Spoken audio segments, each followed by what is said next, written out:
नमस्कार दोस्तों, आप देख रहे हैं सरकारी जॉब भर्ती और मैं हूं हेमेंद्र साहू। आज के जो टॉपिक में देखने वाले हैं छत्तीसगढ़ राज्य सहकारी बैंक परीक्षा का यहाँ पांचवा वीडियो है। और इस टॉपिक में कंप्यूटर की पीढ़ी से संबंधित महत्वपूर्ण क्वेश्चन आंसर को देखने वाले हैं, जो कि आपके एग्जाम के जो सिलेबस है उसी के अकॉर्डिंग पर है। और ये जो है बेस्ट ऑफ सीजी यानी कि बेस्ट फॉर सीजी के लिए है। आपके जो सीजीपीएससी के एग्जाम होगा उसमें भी बहुत ही ज़्यादा यहाँ इंपॉर्टेंट है। तो चलते हैं यहाँ पर वीडियो की तरफ। एक चीज़ और करना चाहता हूँ कि कल से हम लोग जो है लगातार 2 वीडियो को देखेंगे। पहला वीडियो जो रहेगा वहाँ सहकारिता विभाग से है, यानी कि सहकारिता विभाग के अंतर्गत जो 25 अंकों का है और 30 अंकों का जो सिलेबस दिया गया है, उसी के अकॉर्डिंग एक-एक टॉपिक को उठाकर हम लोग देखने वाले हैं। उसके जो सेकंड वीडियो रहेगा उसमें रीजनिंग का प्रश्न है, हिंदी का है या छत्तीसगढ़ का जीके भी उसको देखेंगे। और छत्तीसगढ़ का जीके देखना बहुत ही इंपॉर्टेंट है, क्योंकि उसमें जब तक आपको 20 में से 10 नंबर नहीं लाओगे तब तक आपका ओएमआर शीट चेक नहीं होगा। तो इसलिए महत्वपूर्ण ये है कि आपको छत्तीसगढ़ का अच्छे से टारगेट करना है और खासकर से उसके व्याकरण वाले पोर्शन को ज़्यादा ध्यान देना है, क्योंकि उसमें अकेले 10 अंकों का क्वेश्चन आंसर दिया हुआ है। तो चलते यहाँ पर वीडियो की तरफ। सर्वप्रथम ये है कि अगर आप हमारे चैनल पर नए हो तो हमारे चैनल को सब्सक्राइब कर दीजिएगा, बेल आइकन को जरूर दबा देना। साथ ही इस वीडियो का अगर आपको फ्री में पीडीएफ चाहिए तो टेलीग्राम चैनल पर जाना, वहाँ से आप लोगों को फ्री पीडीएफ मिल जाएगा। आप लोगों के लिए जो होमवर्क दिया था उसको देखते हैं कि पौधों में जल का परिवहन होता है। इसका जो सही जवाब आ जाएगा जाइलम द्वारा होता है। अब देखते हैं कंप्यूटर की पीढ़ी को। तो यहाँ पर मैंने थोड़ा सा डिटेल लाया हूँ, तो क्योंकि इसी जो डिटेल है इसी के आधार पर आप अच्छे से समझ सकते हो। क्योंकि कोई भी जो पीढ़ी है, एक पीढ़ी से दूसरे पीढ़ी से तीसरे पीढ़ी में जब जाता है तो उसका विकास चरण जो है बढ़ते हुए क्रम में रहते हैं। तो यहाँ पर क्या है, प्रथम पीढ़ी के कंप्यूटर। तो प्रथम पीढ़ी के जो कंप्यूटर है, इसका अगर डेट देखें तो फिर 1946 से लेकर 1955 तक से समय को कहा गया है। ये जो है एनसीईआरटी के बुक में है, ठीक है। अब देखते हैं यहाँ पर पहला पॉइंट को। पहला पॉइंट में क्या है कि इलेक्ट्रॉनिक सर्किट में निर्वात ट्यूब का उपयोग। यानी कि कभी कभी प्रश्न आते हैं कि प्रथम पीढ़ी के कंप्यूटर में इलेक्ट्रॉनिक सर्किट के तौर पर किसका उपयोग किया जाता था। तो इसका जो जवाब आ जाएगा निर्वात ट्यूब का उपयोग किया जाता था, ठीक है। दूसरा क्या है, प्राइमरी इंटरनल स्टोरेज ग्रुप में मैग्नेटिक ड्रम का उपयोग। यानी कि प्राइमरी क्या होता है, जैसे कि अभी सिस्टम को हम ओपन करते हैं तो सी रहता है, ठीक है। तो ये क्या है, प्राइमरी इंटरनल है, सी डी अलग से लगाते हैं। एक तो एक्सटर्नल रहते हैं जो बाहर से, जैसे कि पेन ड्राइव है, सी डी है, अलग से लगाते हैं, फ्लॉपी डिस्क, वो सभी एक्सटर्नल है। तो यहाँ पर क्या है, इंटरनल के रूप में किसका उपयोग किया जाता था, मैग्नेटिक ड्रम का उपयोग किया जाता था। सीमित मुख्य भंडारण क्षमता, इसका जो है स्मृति क्षमता बहुत ही कम था। मंद गति से इनपुट आउटपुट, क्योंकि देखो उस समय इनपुट के रूप में ना माउस का आविष्कार नहीं हुआ था। माउस का जो आविष्कार है वहाँ 1977 में किया गया था। उस आधार में देखे जाए तो फिर इस समय इनपुट के साधन के रूप में माउस का आविष्कार नहीं हुआ था। यहाँ पर पांचवा पॉइंट देखते हैं कि निम्न स्तरीय प्रोग्रामिंग, जो कि भाषा, मशीनी भाषा, असेंबली भाषा के तहत इसका उपयोग किया गया। ताप नियंत्रण में असुविधा, क्योंकि इसका जो साइज है, कहा जाता है कि एक बहुत बड़ा हॉल के बराबर इसका एक सिस्टम लगा होता था, मतलब बहुत ही बड़ा था, जिसमें 4-5 लोग एक साथ काम करते थे। तो इसका जो ताप है वो ज़्यादा हाई रहता था, जिससे क्या है, ताप को नियंत्रण करने में जो असुविधा होता था। और इस पीढ़ी का जो सबसे महत्वपूर्ण उदाहरण कौन सा है, IBM 650 यूनिवेक रहेगा। ये प्रश्न कभी कभी आते हैं कि प्रथम पीढ़ी के जो कंप्यूटर है उसके उदाहरण के तौर पर कौन सा कंप्यूटर है, तो IBM 650 यूनिवेक है। दूसरा प्रश्न देखते हैं, द्वितीय पीढ़ी के कंप्यूटर। यहाँ पर आ गया अब द्वितीय पीढ़ी के कंप्यूटर। पहला पॉइंट क्या है, ट्रांजिस्टर का उपयोग। देखो अब प्रथम पीढ़ी में क्या हुआ, वैक्यूम ट्यूब का प्रयोग। अब वैक्यूम ट्यूब को हटाकर इसकी जगह ट्रांजिस्टर को लाया गया, इसको याद रखें, ठीक है। प्राइमरी इंटरनल स्टोरेज के रूप में चुंबकीय कोर का उपयोग। अब जबकि यहाँ पर क्या था, मैग्नेटिक ड्रम था ना, तो यहाँ पर क्या आ गया, चुंबकीय कोर का उपयोग। तृतीय पॉइंट में है कि मुख्य भंडारण क्षमता में वृद्धि किया गया। तीव्र इनपुट और आउटपुट के साधन यहाँ पर बनना प्रारंभ हो गया था। उच्च स्तरीय भाषा का प्रयोग, पहले क्या था, मशीनी भाषा का प्रयोग हुआ, असेंबली भाषा का प्रयोग हुआ। अब यहाँ पर जो है कोबोल और फोर्ट्रान भाषा का प्रयोग हुआ था। छठवां ऑप्शन क्या है, आकार और ताप में कमी हो गया। क्योंकि भाई उसका जो है आकार हो छोटा हो गया तो स्वाभाविक बात, ताप भी कम लग गया, उसमें बिजली भी कम लग रहा है। तीव्र और विश्वसनीय हो गया, जैसे जैसे यहाँ पीढ़ी बढ़ता गया इसमें जो है विश्वसनीय क्षमता बढ़ने लगा। उदाहरण के तौर पर क्या है, IBM 1401 है, हनीवेल 200 है, CDC है 1604 है। अगला है तृतीय पीढ़ी के कंप्यूटर।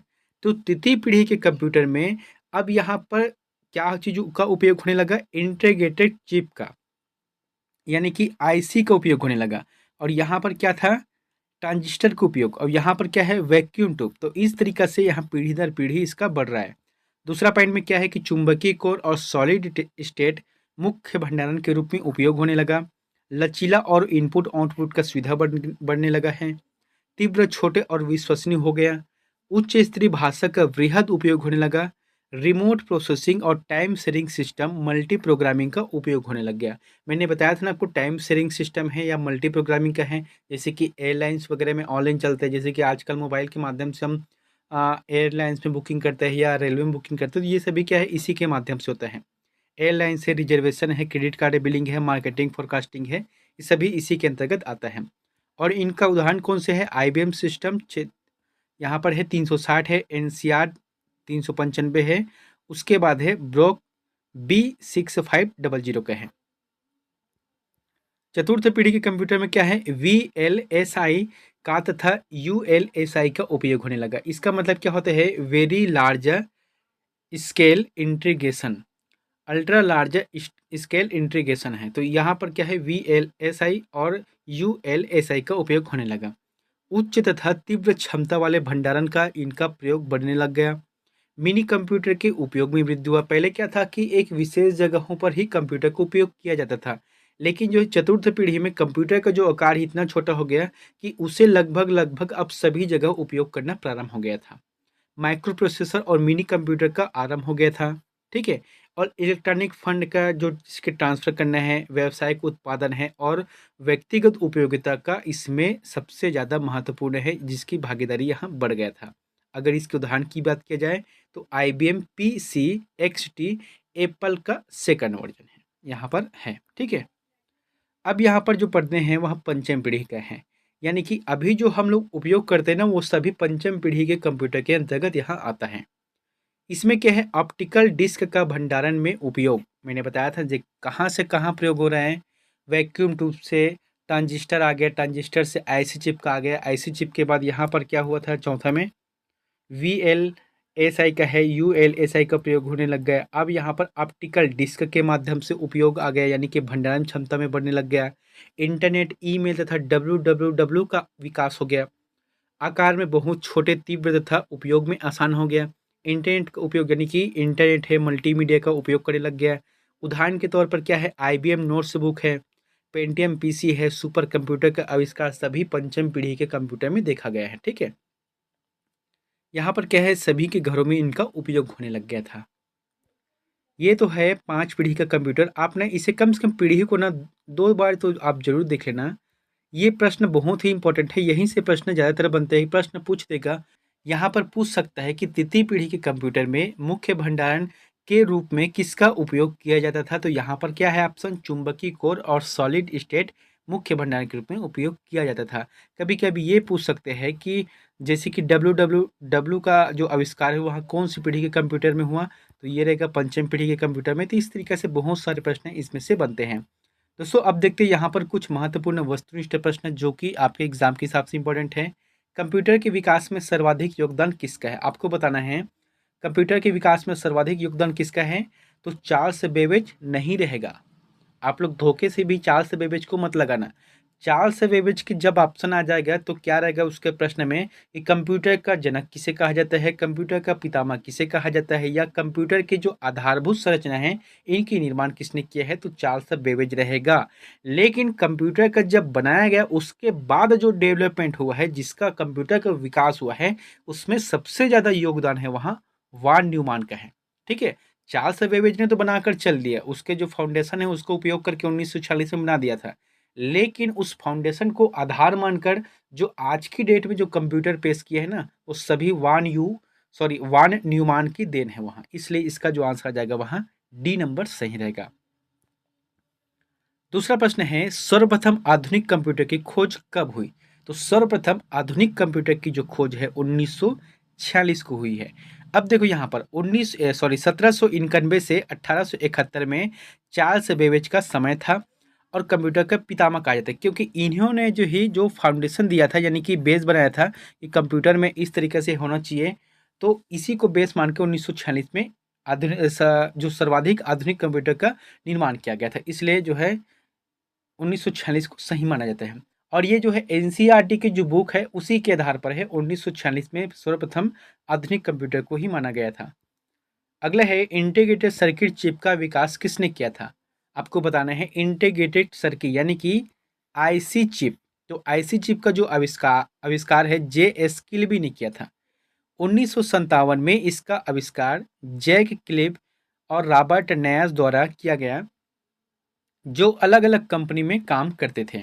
अगला है सर्वाधिक शक्तिशाली कंप्यूटर है, तो यहाँ पर super computer, micro computer, laptop है और सुपर कंडक्टर। सही जवाब आ जाएगा सुपर कंप्यूटर। ये जो है सर्वाधिक शक्तिशाली कंप्यूटर है। पांचवा प्रश्न है कि भारत में विकसित परम सुपर कंप्यूटर का विकास किस संस्था ने किया था? बहुत ही इंपॉर्टेंट है। तो परम जो कंप्यूटर है यानी कि सुपर कंप्यूटर का जो निर्माण है वहाँ सी डेक नामक कंपनी ने किया था, जो कि पुणे की कंपनी है और इसका नाम क्या है? परम है। अगर प्रश्न आता है कि भारत का पहला कंप्यूटर क्या है, तो सिद्धार्थ रहेगा, और अगर सुपर कंप्यूटर की बात आती है तो फिर परम रहेगा। अगला है छोटे एक छोटे सिलिकॉन चिप पर ट्रांजिस्टरों और अन्य इलेक्ट्रॉनिक उपकरणों के साथ पूर्ण इलेक्ट्रॉनिक सर्किट को खालिस्तान कहते हैं, तो इसे कहा जाता है मैग्नेटिक डिस्क कहा जाता है। अगला है कौन सा डिवाइस या उपकरण हाथ पकड़ यानी कि हैंड हेल्ड ऑपरेटिंग प्रणाली का इस्तेमाल करता है? तो ये रहेगा पीडीए रहेगा। पीडीए का फुल फॉर्म क्या होता है? पर्सनल डिजिटल असिस्टेंट रहते हैं। अगला है कोई कंप्यूटर एनालॉग डाटा को पहचानने और समझे, इसके लिए पहले इसे खालिस्तान क्या होगा? डिकोड किया जाना चाहिए। ठीक है, जैसे कि क्या होता है, कोई भी कंप्यूटर है एनालॉग डाटा को पहचानना है या उसे समझना है, उसके लिए क्या करता है? वहाँ डिकोड किया जाता है, तभी जाके वहाँ समझता है। यहाँ पर कुछ प्रश्न को देख लेते हैं, कुछ पॉइंट को। किसी भाषा में लिखे हुए शब्दों या वाक्यों को ध्वनि प्रतीकों में रूपांतरित करना डिकोडिंग कहलाता है।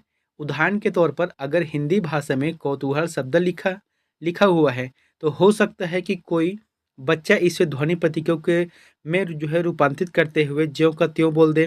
पर अगर वह इसका अर्थ नहीं जानता है, तो यहाँ केवल डिकोड डिकोड करना भर होगा। यानी कि हम तो जानते हैं कि कौतूहल मतलब क्या होता है, लेकिन कोई अगर सिर्फ ये जानते कि कौतूहल बोल दिए, लेकिन उसका अर्थ जब पता नहीं, तो यही क्या है? डिकोड है।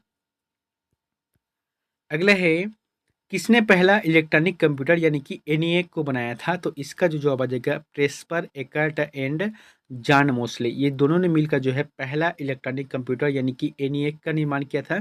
प्रेस्पर एकर्ट और जॉन मोस्ले ने किया था। यहाँ पर देखते हैं अर्थ electronic numeric integrated and computer के अमेरिका की सेना द्वारा द्वितीय विश्व युद्ध में जो है प्रयोग किया गया। यहाँ पर दूसरा प्रश्न क्या है?